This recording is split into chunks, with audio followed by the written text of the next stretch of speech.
Judge Weaver, anything else? I'm sorry.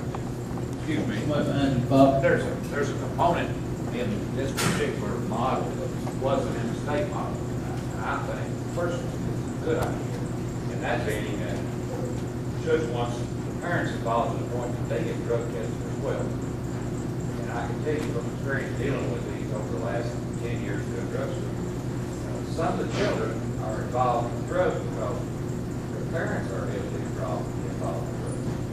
And they're all participating as a group. So I really feel like this particular component that he wants to put in there is an excellent idea. It's going to hold some parents accountable, not only for their own issues, but for their children's issues. Well, I can assure you, and everybody sitting in this room, Judge Weaverstein has just moved the bar up for the entire state of Kentucky today. Because if this court funds it and we move in the direction we want to go in here, I think it's going to be very obvious of what we're doing. I bring that up simply because Henderson County, we have a great reputation around the state. Our jail, our sheriff's department, road departments, all of those organizations operate very efficiently and very effectively.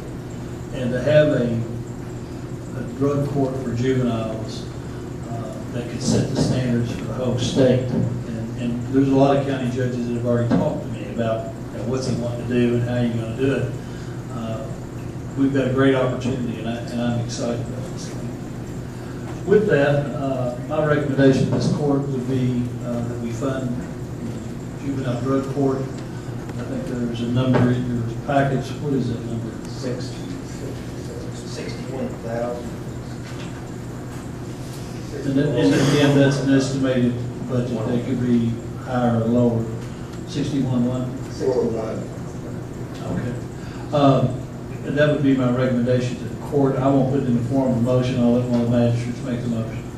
Judge, I move to support Judge Weaverstein's request, and this not being a budgeted item, will have to come, the monies will have to come from the reserve, so I have the treasurer transfer that money.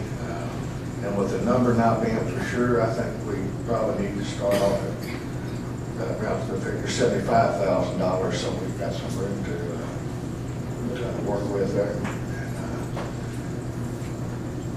Second could be my motion. Motion second. Is there any other discussion? Well, let me get this right. Somebody comes in and asks for $1 million, and you give them more than they want. Yes, sir, it's because Have you been working this crowd with your staff? No, I believe in it, and I believe we need to put as much into it as we can. And, you know, he's done a lot of work, he's put numbers together, but we don't want to cut the program short. We want to have enough money to get the job done. The other thing that I would like to see do, is I think this is just not a county problem. There's 3 tax entities that is involved here, and that'd be the school system, the city, and the county. And we probably all need to come together on this issue because it's an important part of this whole community. I have a daughter that's in and out of recovery. She's in recovery now. And what it does to a parent, I can't begin to speak, what it does to a family. So any child out here that we can help, we need to try to help. That'd be why. Judge, if I may, I would like to assure the magistrates and Judge that Judge Weaverstein and I have been talking about this, working the numbers every way we can, and I can assure you what we're talking about here is not a continuation of the administrative office of the courts, the state's drug court. This is a leaner, more effective drug court that frankly, I think we may look back upon the state shutting their program down. If we are able to continue it using this model and this type of counseling, we may be able to look back as the state shutting this down as a very positive thing, because I think what we've done is we've learned some lessons over the years on what works and what doesn't. And we're taking what works, getting rid of what doesn't, and beefing up a few things like the family involvement here. That's a really big deal. That's really going to take this to the next level of effectiveness, and being able to do that and save money at the same time, I don't think you get any better than that. Comments or questions? Ask for a roll call vote. Magistrate Wilkerson. Magistrate McCormick. Aye. Magistrate Lacer. Aye. Magistrate Todd. Judge, thank you very much. We appreciate you being here. And we appreciate everybody that showed up in the judge's presentation and all your input. It means a lot to us.